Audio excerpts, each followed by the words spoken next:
Good afternoon everyone. Maupay nga kulop ha aton nga tanan. This is Bati UPTacloban. Once again, welcome to Pasundayag. And for today, we will have the final episode in Aghat Artes Tsika-LIT Literary Conversations series. The episode will zero in on drama. And this afternoon, we are joined by Popo Amascual of the Division of Humanities. Popo, good afternoon. Maupay nga kulop. Hello to the listeners of Bati UPTacloban, maupay nga kulop ha aton nga tanan, and hello UPTacloban. We are excited about this episode, and we'd like to know what text are we presenting, and can you give us some information about the author? Okay, so after much thought, we actually decided to go with a masterpiece from one of our pioneers in theater here in the region. So the piece is actually called 50-50 and it was written by Iluminado Lucente. So who is Iluminado Lucente? In Victoria S. Salazar's essay about him, she says that he is the prince of Leyte lyric poets. He was a dramatist, an editor, a dedicated public servant, and social critic. He occupies a preeminent place in the history of the literature of Leyte, and he has, with good reason, also been called the voice of Waray. Now, since our discussion this afternoon will focus on a dramatic piece, I would like to also underscore his role as a dramatist. So Lucente is also latest major dramatist with about 30 plays, all staged to his credit. They are mostly farces and melodramas with interspersed songs with no pretense at subtlety or intellectuality, being plain tales written for plain people. So that's Iluminado Lucente. I've actually encountered two of his plays so far, the other one being Abugho or Jealousy, and there are some things in both plays that I've encountered, which we can discuss later on. But for now, let us listen to the performance of 50-50, and our actors for this piece are Sigrid Villamor and Gabrielo Asanza. So, ladies and gentlemen, 50-50.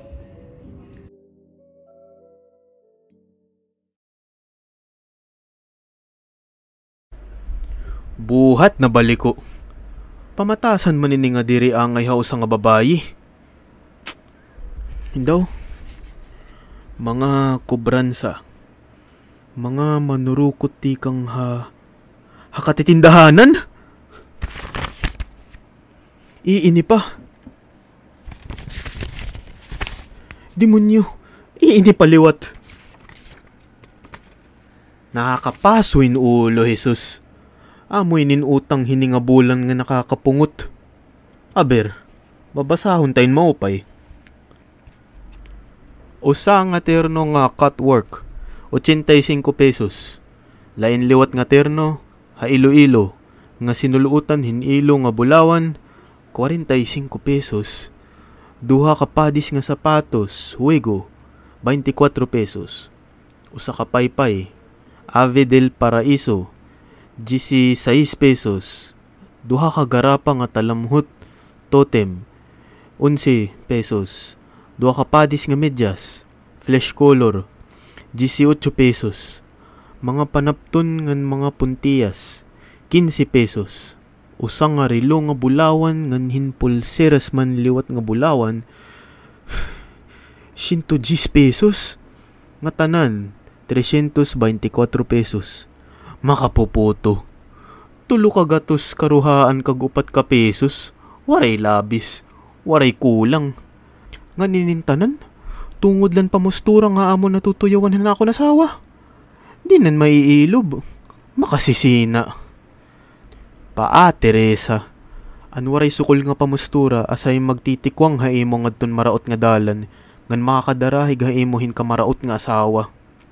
Kundi diri nga di ka pa makalupad ngadto ha kahigrayuan, uot dun kot nga imo mga pako. Kakaptantay kon maupay. Kikitaon tayo na kung hinon magdadaog. Kung ikaw ba, kung ako. Diri may himo. Tinay ni may himo. Ginulan na ako hinduro. Sino man na ako hinduro.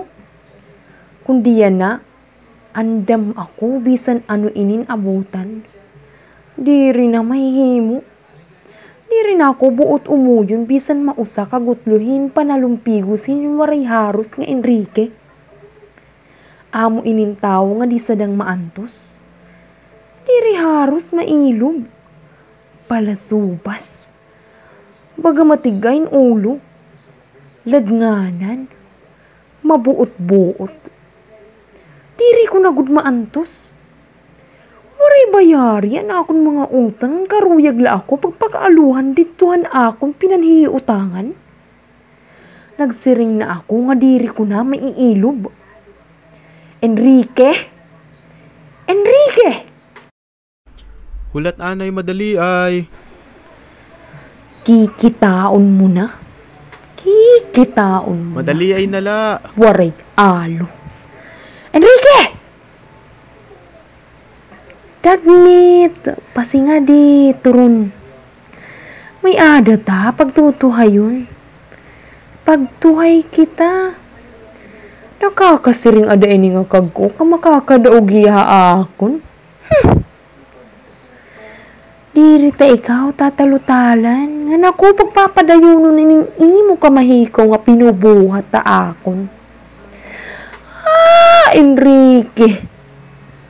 Ano, Teresita? Ka-sport mo daw yan na. Pikang ka diin. Amo ining imlabot nga namamakiana ka. Oh, magtitikang naman kita. Saba. Karaotin mo buot.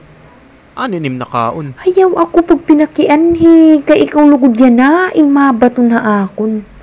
Hinwaray liko-liko hangatanan ko nga ipapakiana. Maupay. Amo lay to gihapon nga sunis. Tahala.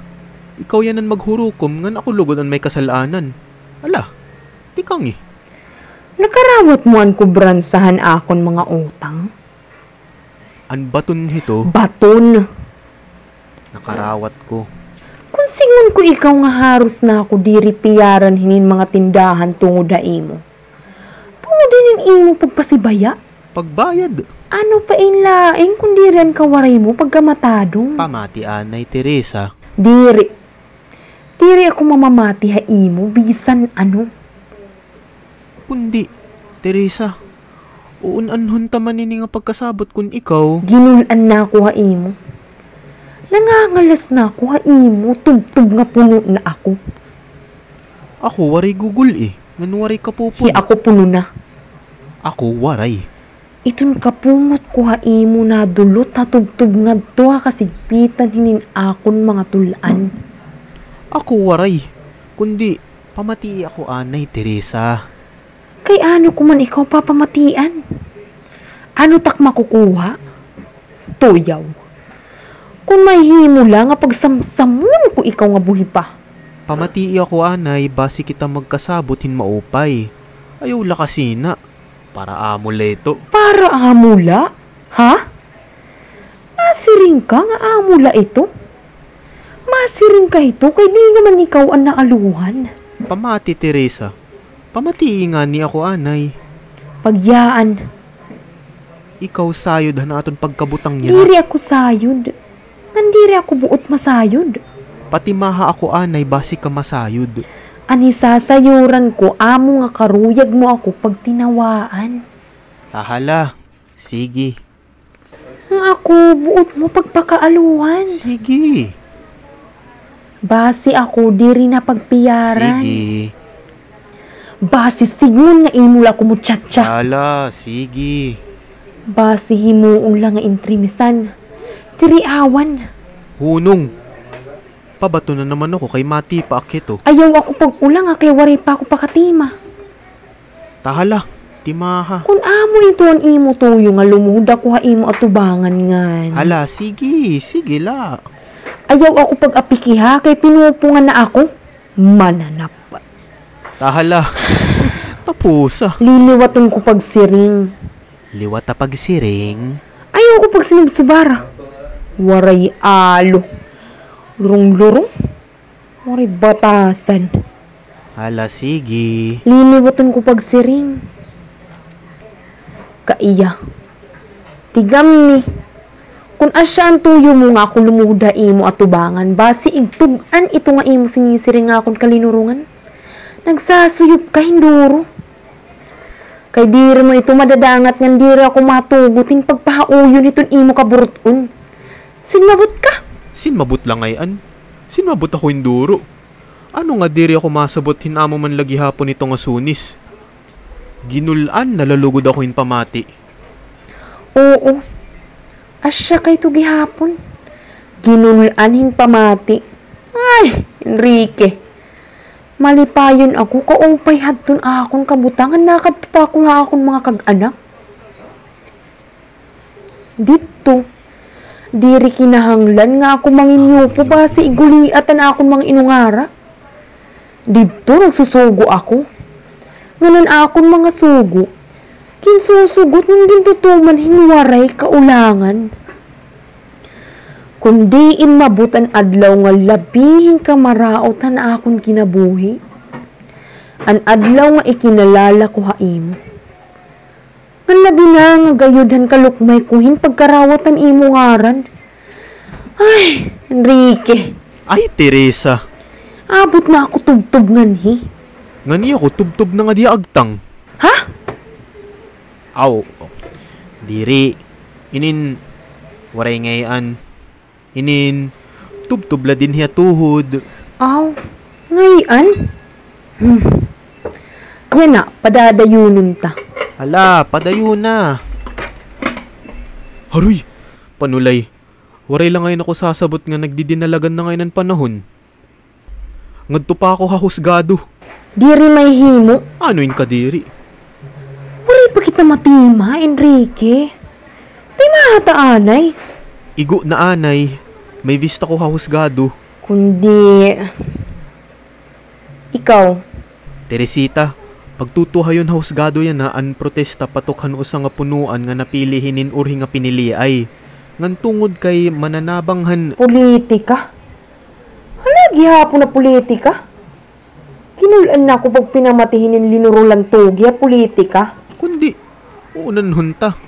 An bungto maruruyagon kaupayhan Amog politika. ka mo ito nin mga lalaki. Paluyo-luyo, politika. Politika ha atubangan. Politika ha talikuran. Napuros na lainin iyo lawas in politika. Makauurit. Mag-aano man kita. Nandisan papuno kamuhin politika. Wari man nga nilugod niyo na ihimo ha aton industriya. Haaton pa matigayon nga naaton pag umaog iba pa. Waray pa ito say kaatubang. May adlaw hito. Diri nga ni kamo nakakahimuhin usa nga dupol nga dagom. Bisa naman larumul-dumul nga batidor. Psst. Ngan asya nalaan ni naatubang hin paniguruhan bugos niyo nga kalag. An politika. Ngan ikaw, Teresa, ano maninim na bubuhat? Ay, Enrique. Kung masasayog ka lahinin kabakikang kuhinin akon mga buruhaton, malilisang ka. Waray maguti ay nga pagpahuway. Tungudhin. Tungudhinin pangahas ko hapagandam basi ang buhat nga labi nga kadako. Hinin nga panahon matibwayin waray bisan anuman nga nakakaulang. Dako nga buhat. Anda ko nga sayaw hinin Domingo nga madaraon. Jesus Mariose. Harumamay mula ito? Amo ito nim sinisiring na dako nga buhat. Kay ano? Ay, nanim utok, Teresa. Dako nga buhat. Gudi ay mo ito nga buhat?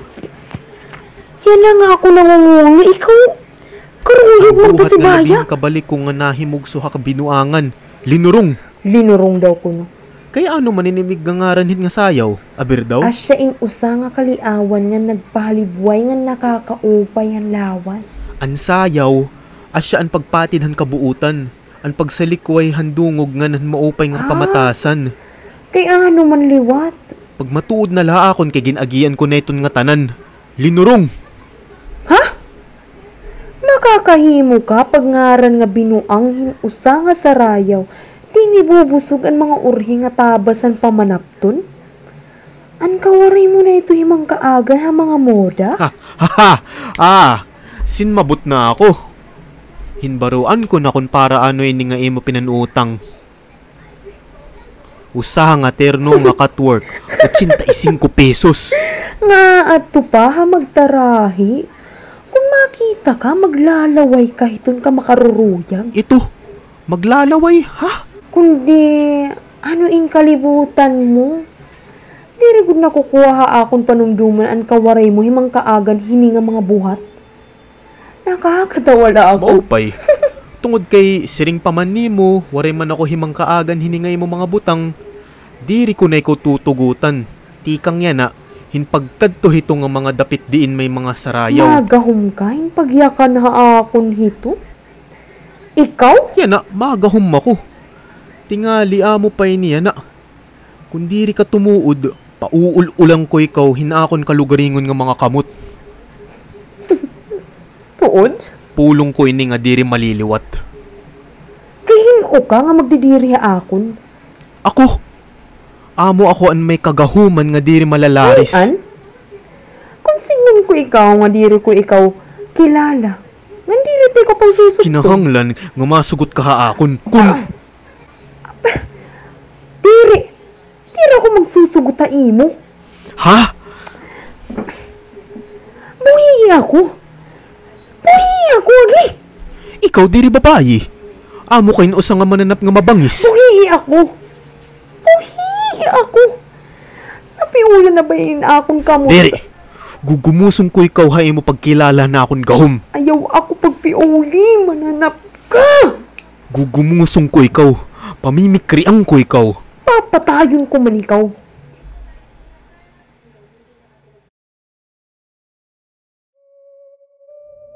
Papatayo ko man liwat ikaw. Charot. Okay, so that's it for the piece. This is actually just an excerpt of 50/50. It's really 22 pages long and we just included about 12 pages. You know what? It felt very nostalgic to listen to the stage reading. How so? Reminds me of all those times when I was listening to radio drama when I was young.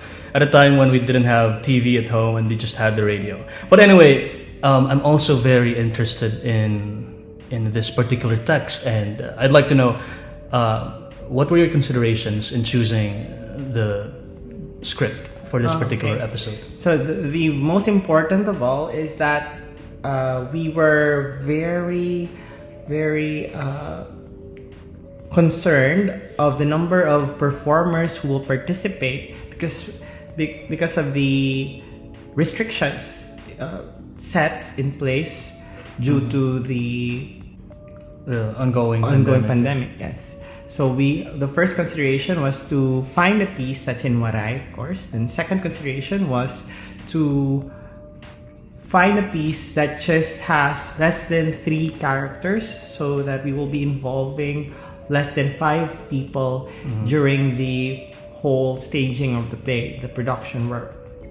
And we came across a bugho first. We read the material, but it had so many characters and we didn't want to really burden our actors with multiple roles. So we then checked other plays done by Lucente, and that's when we found this 50/50, and it actually has 3 characters, but we trimmed it to 2 so that we will only be involving the 2 actors and myself for the treatment of the staging. And anyway, eventually you did not actually require face-to-face rehearsals, right? Oh, okay. Yeah. So that was also another thing that we had to consider. How we're going to go about the rehearsals and the actual recording of the performance. Now, we considered doing a face-to-face recording, but that went down the drain when we decided if our rehearsals will give us any indication of how the actual performance will be recorded, then we could try doing the same process in the rehearsals for the actual recording of the performance. And that's what we did. So it really entailed flexibility, right? And because it was like not exactly what you expected. You were thinking about doing a face-to-face rehearsal, but then at some point it wouldn't be possible anymore. So that's very interesting because it would give us an idea about how we could compare how theatrical productions were staged pre-COVID and now in the context of COVID. Can you tell us more about the process and how you could compare it with theatrical productions before COVID-19? Okay, so ideally, even in staged readings, the bodily movements and the facial expressions and all other subtleties that aid, or subtleties with the body, with the face, that will aid in the reading should be there, should be seen by the actors, the performers, so that they can react accordingly depending on the flow of the script, of course, and depending on their characters. But with this kind of setup, I actually thought of an idea, since the concept of the play is really more of an argument between a husband and his wife, and since it was also titled 50-50, which gives you a sense of it there being a compromise between these two people, I thought of providing that distance between the characters in the reading through achieving distance between the actors in the recording. So that's when it came to me that we could probably do sound overlaying, or make certain overlaps with two separate recordings. So I instructed the actors to read their parts and just mind the parts of their co-actors, so they would have to pause between their lines as the co-actor delivers their line. And they will then have to send their recording to me, so that I would have to mix two recordings so that we come up with this whole recording of 50-50. And it's a very complex process because in this case, I feel like as an actor, you also have to get to know the other characters in the script. And because you have to make up for face-to-face sort of rehearsal, and the spontaneity that is there is lacking in this case. And it's some sort of an emerging practice, right? I wouldn't really say it's emerging. Maybe it was already done before Probably. by other practitioners and probably experienced by other enthusiasts. But I would like to think that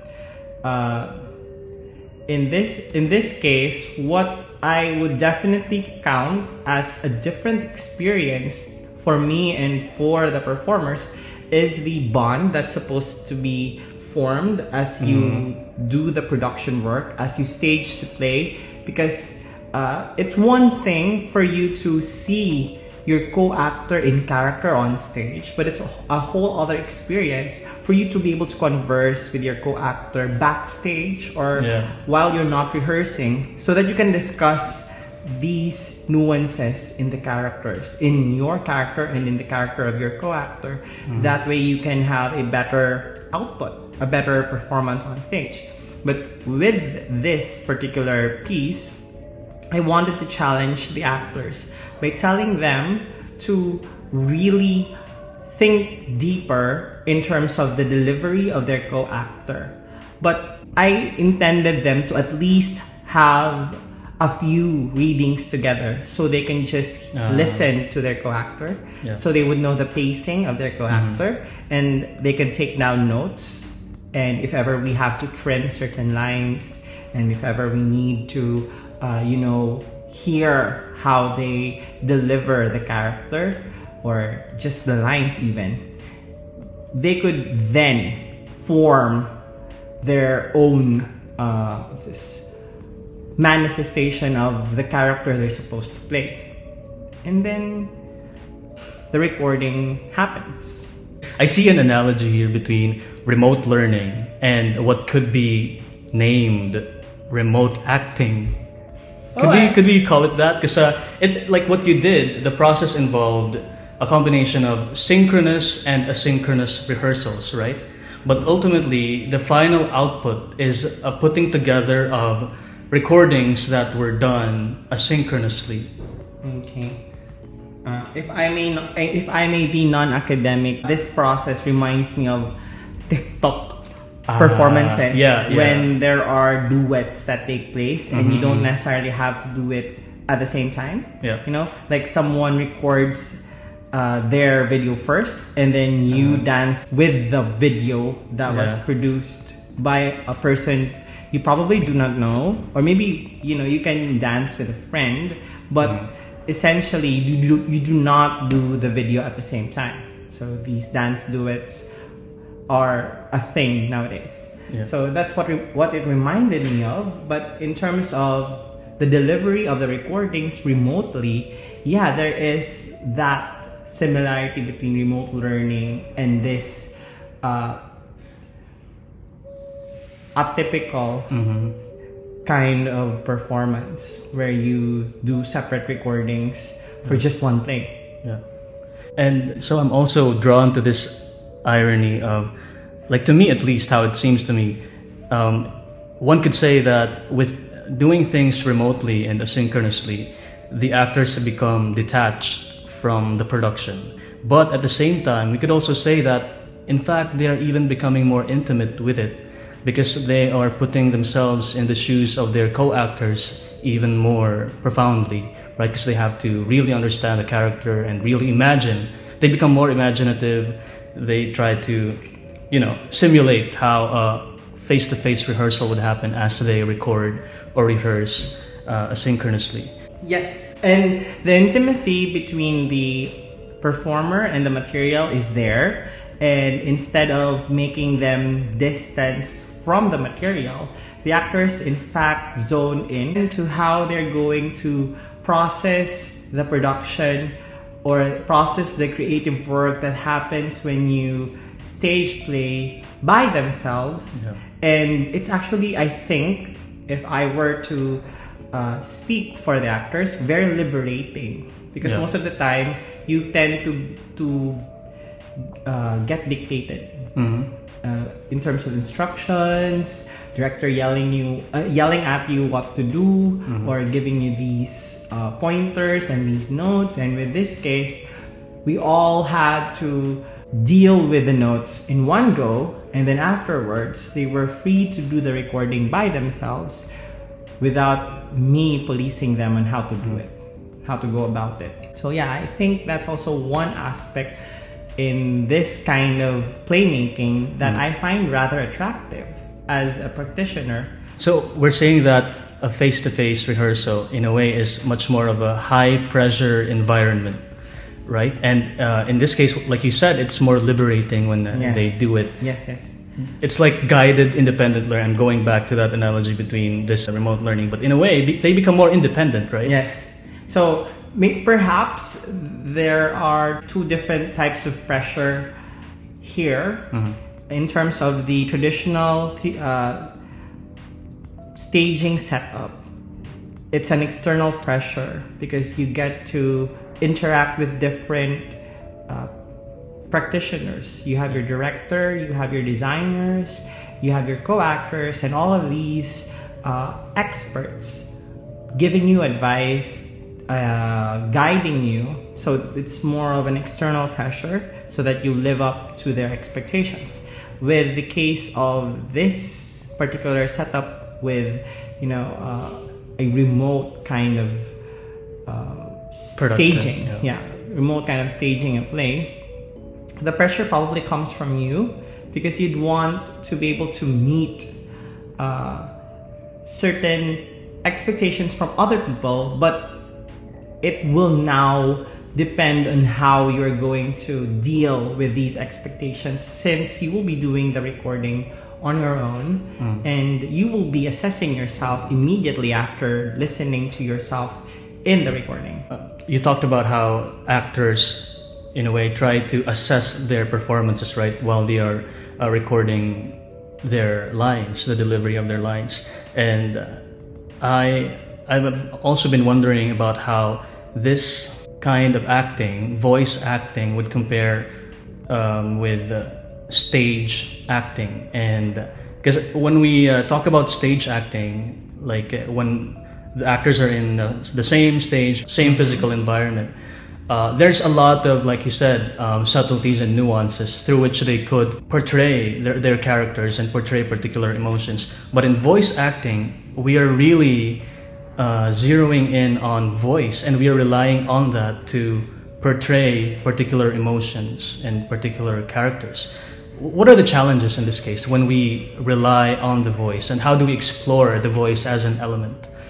In terms of a theatrical performance, you then have to shift from focusing on the actual performance, the movements, the visual elements, the spectacle, to now highlighting the text, which is actually what drama is meant to do. It's really a literary genre, so what you're supposed to do there is to elevate the text in order for it to be received accurately by your audience. And when I say received accurately, it's in terms of the intention of the playwright as well as the vision of the director. So here, in this case, what you will do in order for you to highlight or spotlight the text is the use of your voice. So there's vocal interpretation, there's voice projection, and all other vocal elements that you can use in order for you to evoke emotions, in order for you to channel feelings that are in the material, and that's something that you should be able to convey to your audience, make them feel through your words, through your delivery. And from the audience's end as well, I think that while one could say that because now we have reduced everything to voice and to sonic elements, it might seem not as engaging as, say, an actual theatrical production where everything is on stage and it's a combination of different visual, sonic, and gestural elements. While one could say that, at least from my personal experience, I also found the purely sonic element really absorbing.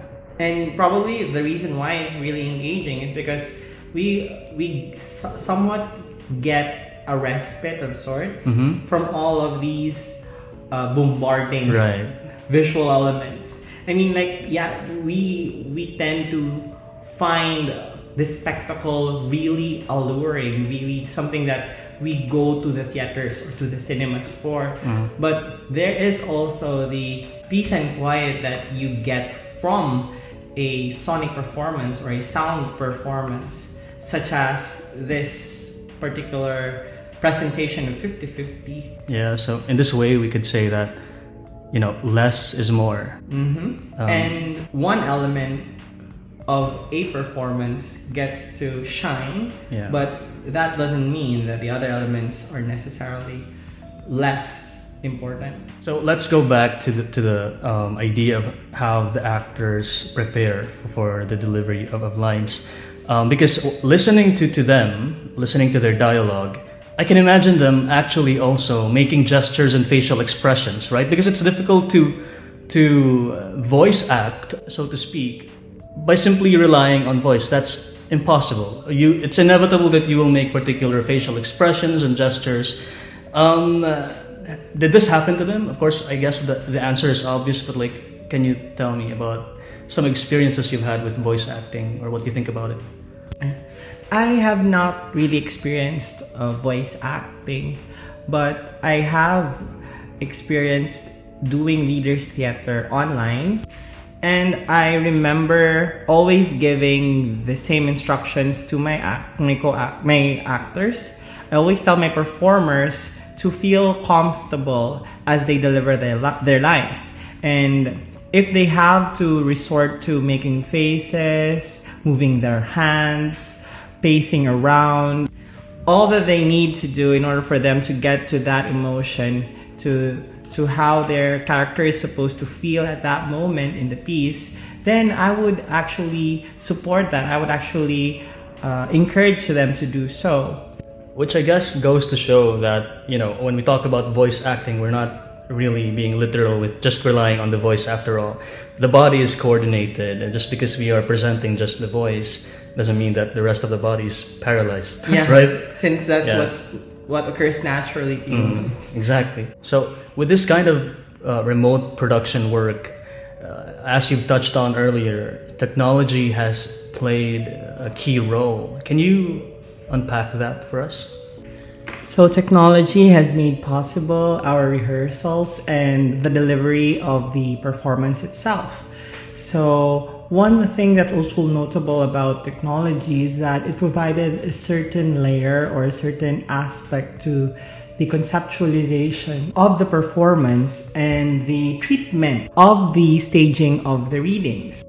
So the whole idea was for us to really emphasize the selfishness of these two characters, or being self-absorbed, being driven by their anger towards the other because of the shortcomings. Like for Teresa's case, she was really angry with Enrique for not being able to pay her debt or pay the bill for the purchases that she did.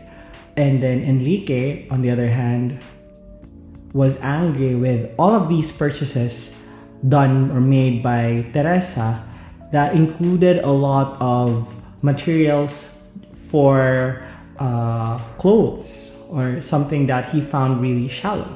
So we started doing cold readings together, or just simply reading the material, understanding what these parts meant, if ever there were confusions there, or there were parts that confused us. And then after reaching an understanding about who they were going to play, or what particular tone one character is going to set for this scene and the other is going to have for another scene, we then did separate recordings. So what Gabby did was he would just read his parts and then pause for Sigrid's parts, or while Gabby was reading Enrique's parts, he would just pause during Teresa's parts, and vice versa. Sigrid would also just read her parts and then pause, basing on her memory of what Gabby did during the cold readings or the earlier readings. But essentially, she was really just guided by her own reading of Enrique's parts silently as she went along reading her parts in character.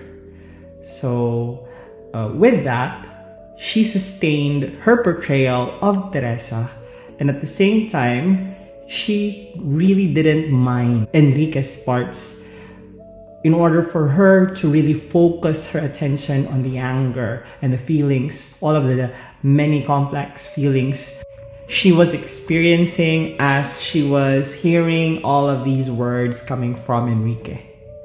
Right.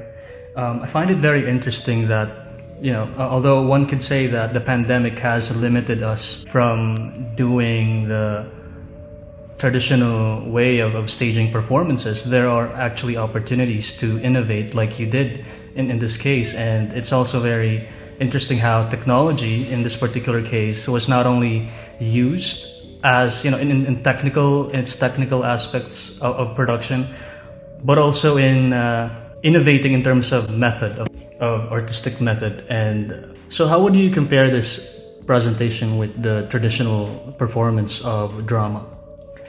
Actually, this play is really able to highlight the genius of Lucente as a dramatist, because he was still able to retain the 6 elements of drama according to Aristotle.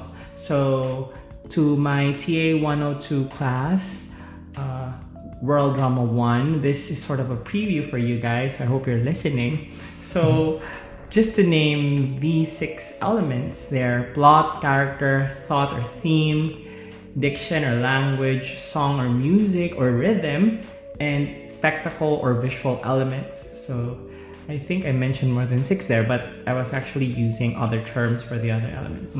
So, yes, all of these 6 elements could actually be achieved if you staged 50-50 in a traditional way. Now, let me just try to identify the 6 elements of drama according to Aristotle using the elements that can be found in 50-50. For starters, the plot. So the plot is really the succession of events in the play, or it's the story. So Mars, what do you think is the plot of 50-50? Well, what I remember from the reading, from the performance a while ago, and from my actual reading of it.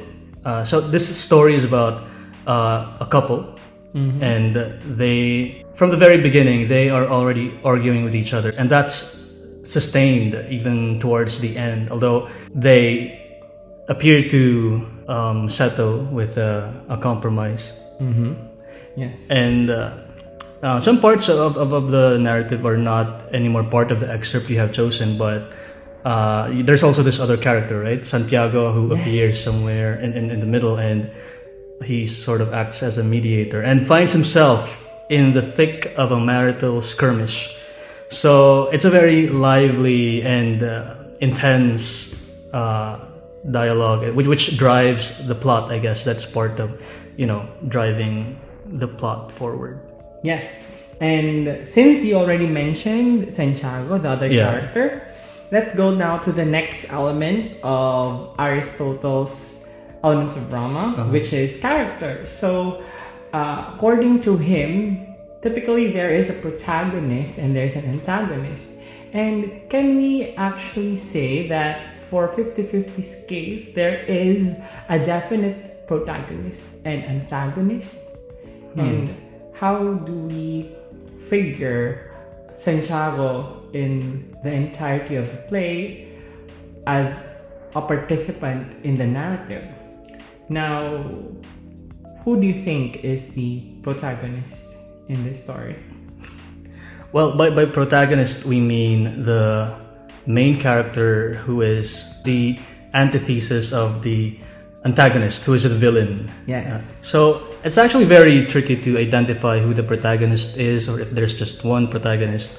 But I feel like the couple, the husband and wife, are both protagonists in this narrative. And well, I remember from Salazar's essay, the one you referred to earlier when you introduced Lucente, she mentioned that Iluminado Lucente's dramas or plays were actually similar to what would be called, quote-unquote, weeping theater or sentimental theater, which is an 18th century English form of drama that was typically, it was about this middle-class couple who had some moral challenges, and eventually they would overcome that. And we see that in the narrative.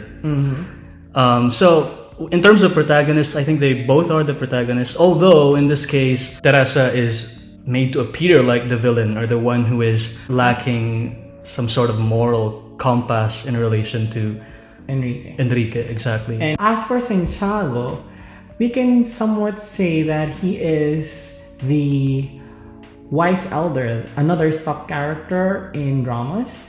And the wise elder is an old man or figure of wisdom who guides the protagonist.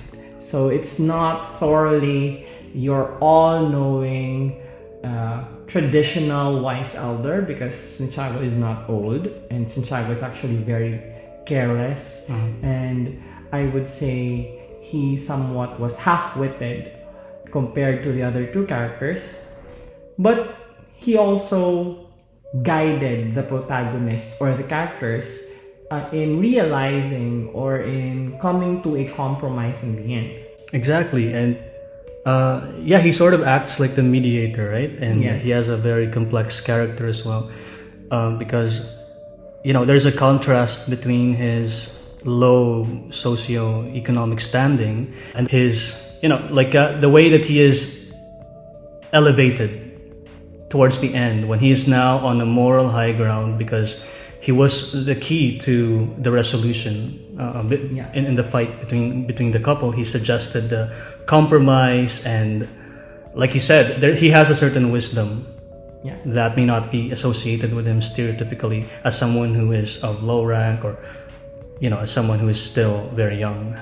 And it makes us wonder why I omitted Santiago as a character. Yeah. By the way, what prompted you to do aside that? from the practical reason that we couldn't really find other actors to portray his role, we go now to the next element, which is thought. And for the theme, I really wanted to elevate a message that really didn't need Santiago in order for it to be told. So that's one primary reason why I had to focus the presentation or the performance on the dynamics of these two characters. So moving forward, maybe we can now discuss the diction or the language used by Lucente. And you would probably agree with me when I say that he was very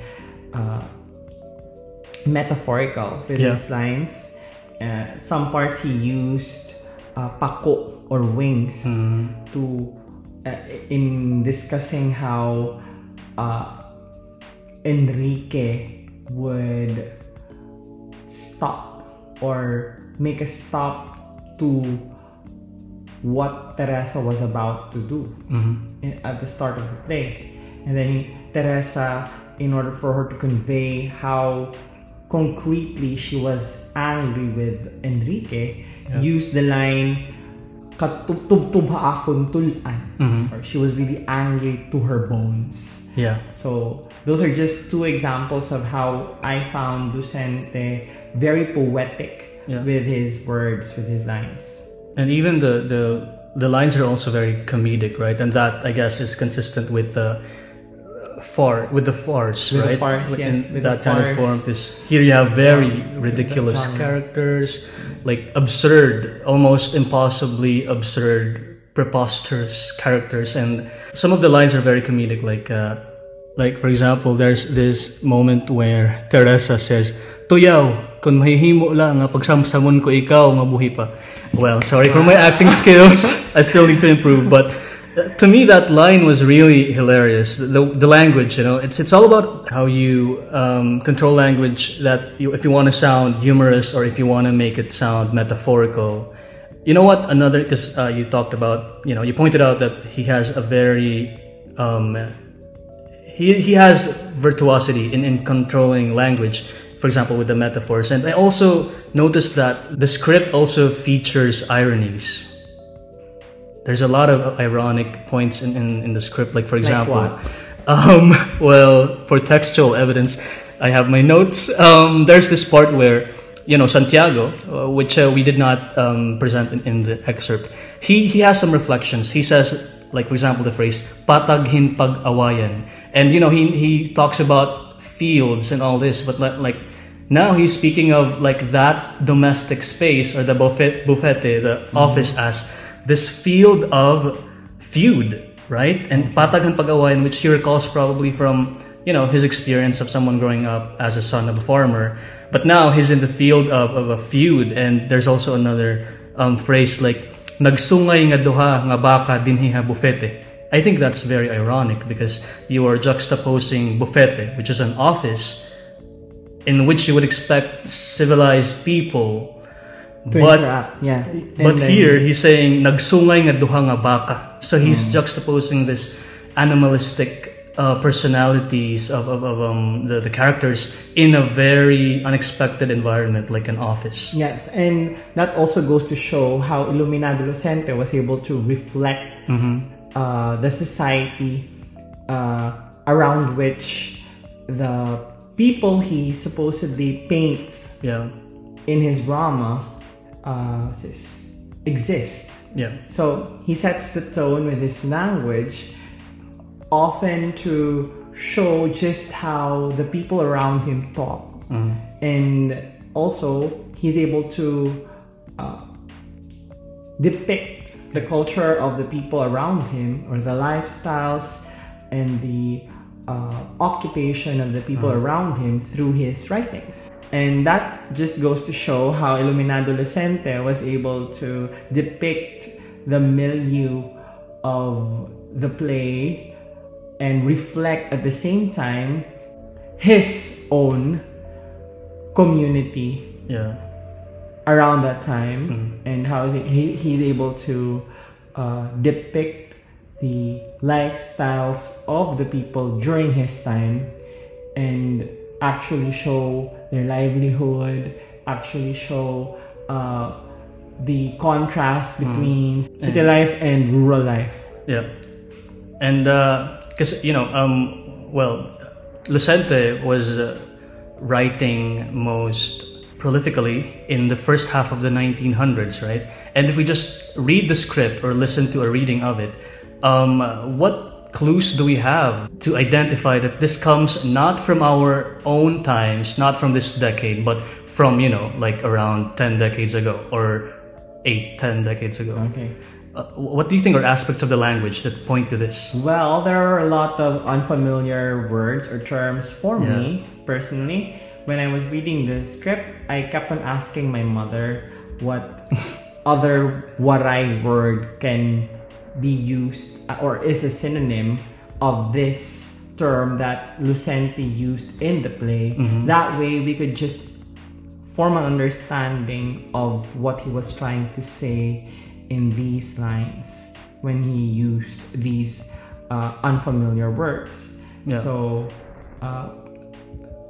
we already mentioned some of the unfamiliar words like Bufete, and aside from that, like even the local terms, Waray terms like mamanong, babae nga mamanong. Like for example, I don't have any idea what mamanong is, and maybe we have a different word for it now. Other words are like panalumpigos. I mean, we still hear these words, but not from people our own age. Most likely from our grandparents. Ka-sport man name. Right. Sport or stylish. How do we say it now?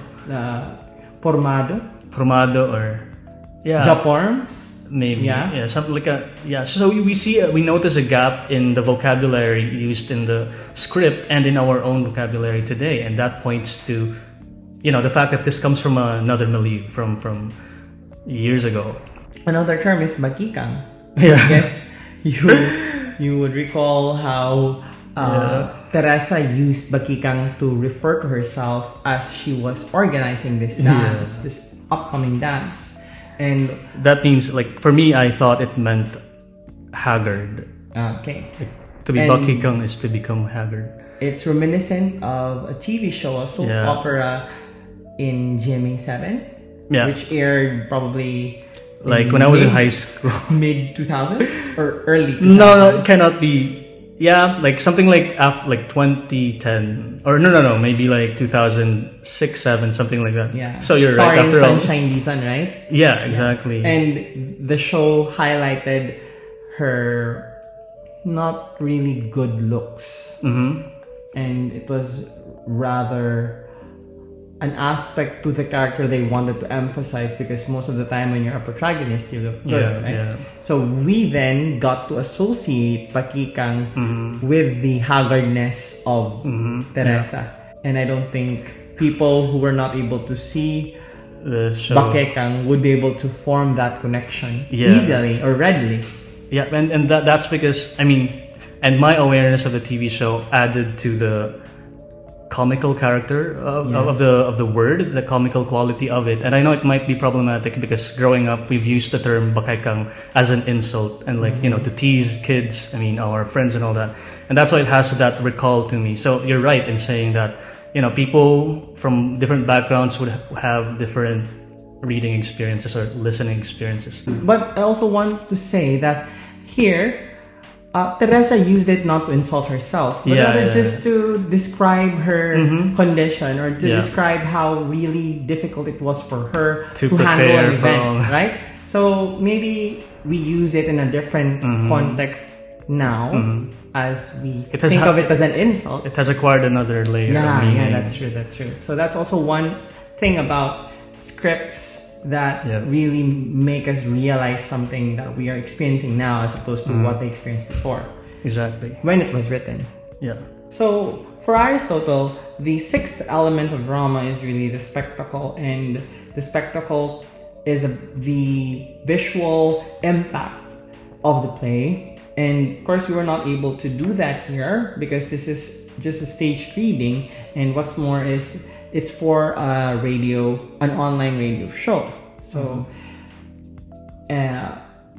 it would have been nice to see how this would have been staged in a traditional style or in a traditional way, but we were still able to, or we still managed to retain the thought or the message of the play with this mode of staging.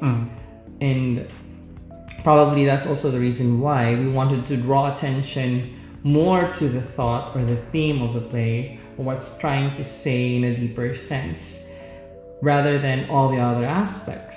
Because if we can go back to the song or to the rhythm or the music of the play, paying attention to how the characters' tones differed, like Teresa, for instance, at the beginning, or a huge chunk of the play actually, from the beginning up to a certain point towards the end, when Enrique discovered what the items Teresa purchased were for, she was really the stronger personality between the two. She was very...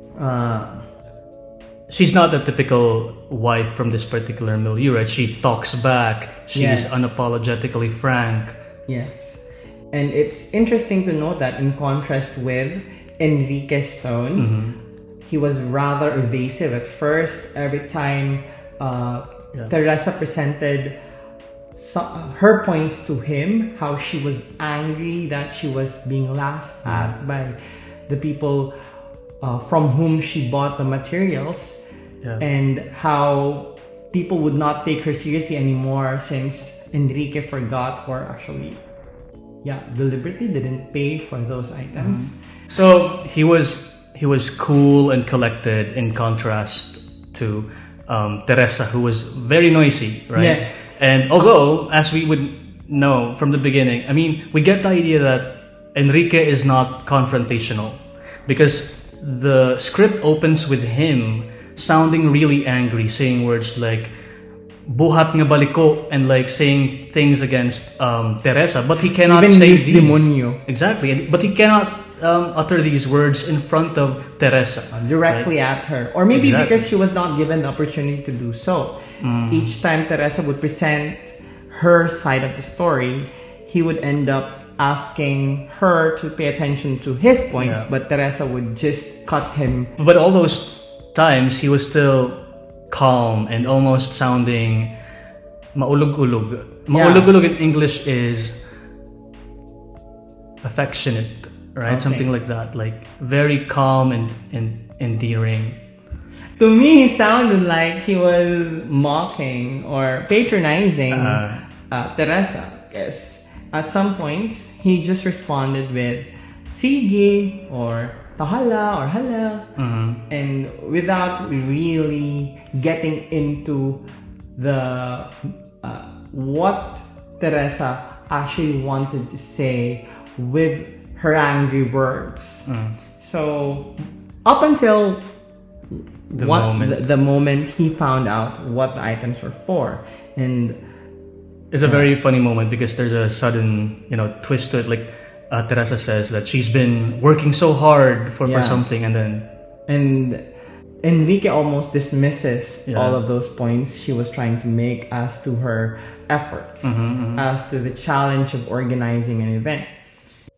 And before that moment of revelation, of saying that what she's been working hard for was actually just this social dance on Sunday, I was expecting, as I was reading it, I was expecting that it's going to be about her domestic chores as a wife and all that, and I would see her as a victim here. But then, suddenly it's actually about this social event, which, like you said, for Enrique was not so much of a labor. I mean, it was not at par with the kind of work that he was doing. Yeah, it was not a dako nga butang to him. Yeah. And it gives us an idea of what people found moral and immoral that time, as Lucente presented in this piece. And you notice that because Enrique was really angered with the thought of not just Teresa dancing in this social event, but with the thought that Teresa was actually leading and organizing this event herself. So it was at that point when we would notice the shift in his tone, and that he was actually ready to physically abuse his wife. And this would only be smoothened by the third character, Santiago, eventually. And that's when they reached the compromise. But I didn't want the performance to get there. I wanted it to be open-ended up to the point when they wanted to kill each other, because I didn't want to overly spoon-feed the audience as to how Lucente wanted to conclude the story during their time. Because apparently during their time, dancing was considered immoral, or probably dancing was considered futile. Well, something like that. Although I think that it was especially wrong for Enrique. For him, it was not ideal for someone like Teresa to still be engaging in these social events, because she was already married, and of course social dances entailed physical contact with the opposite sex, and to him that probably caused jealousy or something like that. So it was and in fact he demonizes dance, right? I think he found it somewhat of a worldly endeavor or preoccupation of man, and that's predisposition of man. And that's how Teresa has been pictured this whole time, as this worldly, extravagant woman who is not fulfilling her social role as a woman and as a wife. I mean, of course, I don't subscribe to that personally, but that's what I feel Lucente is trying to impart to the audience or to the listeners. And that reinforces why I wanted the staged reading to end there, to end with them quarreling, so the audience members get to decide if they're going to side with Enrique or side with Teresa. So it's also interesting how certain parts of the plot recur. I mean, there is foreshadowing, I guess, in the sense that in the beginning, Enrique talks about how he will tame Teresa by clipping her wings. Is that how he said it? And he actually does that at this point when he physically abuses, physically harms Teresa, right? So at this point he is asserting his male power over her, which is funny, and that's why I felt like Teresa was a really radical character, which I hope was sustained towards the end, because she was not having any of this machismo. She was like, it was funny because Enrique was trying to assert his male authority, and when we talk about power, usually it's something that should not be asserted but recognized by subordinates. But in this case, like I said, Teresa is not having any of it, so she's very rebellious. She's very rebellious. She's not. She was even fighting back. That's why back. The last line of this reading is "Papatayin ko ikaw." Exactly. So, until Santiago in the play, which we didn't include in the staged reading, enters and magically smoothens the tone of the play. Santiago, who is also a man. Yeah. And we get a whole 180 from Teresa. She becomes this Suddenly, willing, there's transformation. this submissive, this willing to please her husband woman in the play, which I didn't want to be the lasting impression of the audience of the play. So Right. I also noticed the same thing, like you said, that Santiago, who is male, is also presented in a way as some sort of protagonist here, or like a savior, because he's the one who, introduced the idea of compromise or 50-50. And it's true, like the male characters are the ones who are on a moral high ground, and it's Teresa here, the female character, who needs some transformation, who needs some, changing in terms of, her deeds. And in a way, this tells us how, it tells us about the social roles, which we learn, especially in their particular milieu, when people were still more conservative and men and women were expected to do particular tasks, right? Or like, gender-specific tasks. Exactly. And so we see this very stark contrast between the characters of Enrique and Teresa. Like, for example, Enrique, he could participate in politics, right? He's an attorney, right? And so he could participate in this type of public life. On the other hand, Teresa is depicted as someone who is preoccupied with her social image, her appearance, and how she would look in particular clothing, and all these social events. So, which Enrique finds annoying, because for him, that's not the kind of role she should be fulfilling, although it is stereotypically associated with women, like, the idea that women should care about how they look more than men should.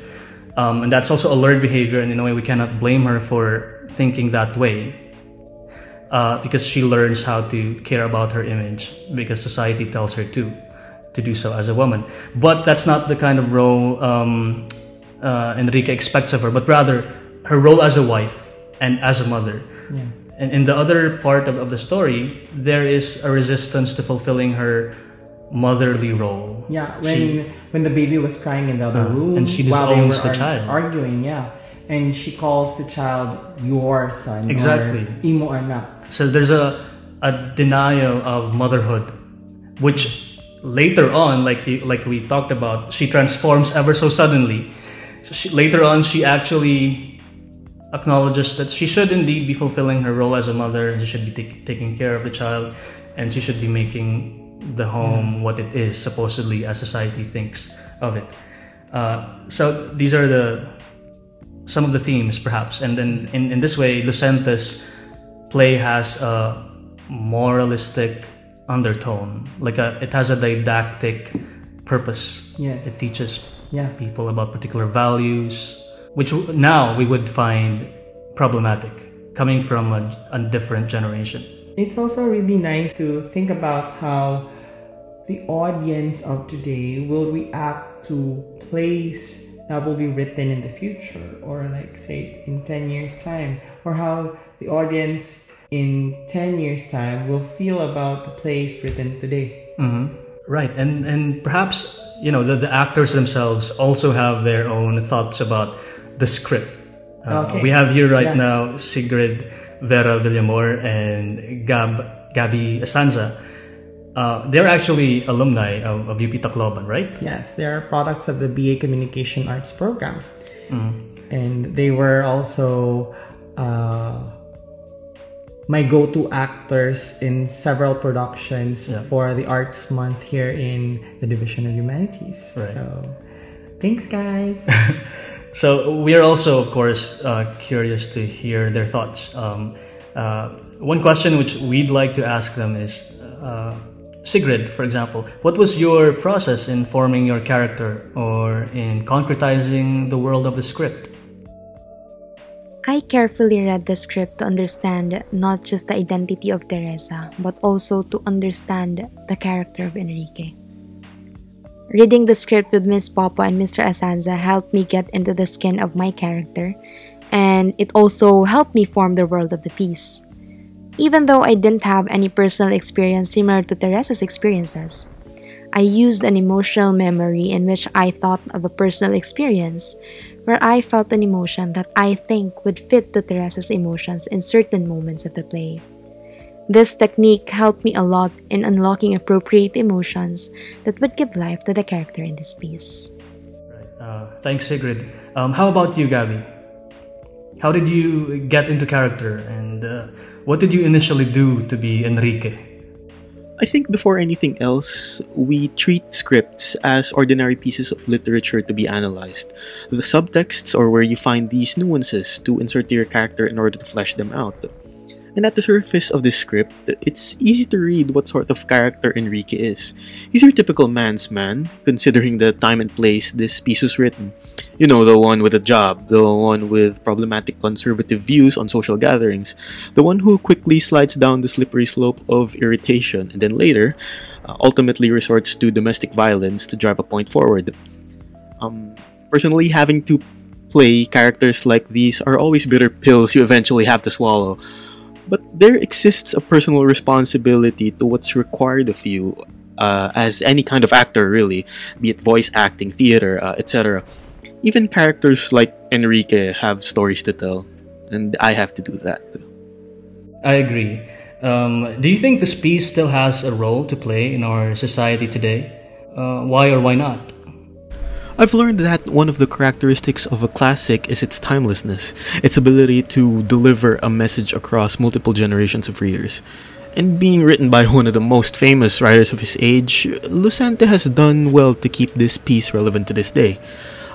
This piece explores gender dynamics, the nature of politics, and at its core, navigating frustration in a romantic relationship, all of which are inextricably involved in an individual's life one way or another. We find that, in essence, life from such a long time ago isn't all that different from the one we know today. There is still so much to learn from literature. That's a really good insight. Sigrid, there's another question we want to ask you. How did you feel going through this piece? And what advice can you give to all Teresas out there?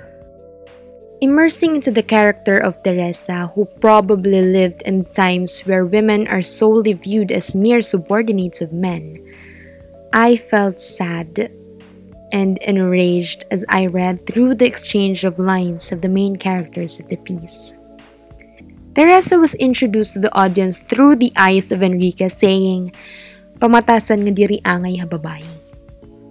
She was portrayed as someone who depends on someone to pay for her debts, someone who leads a immoral and ignorant act, which was represented by the Sarayaw in this piece.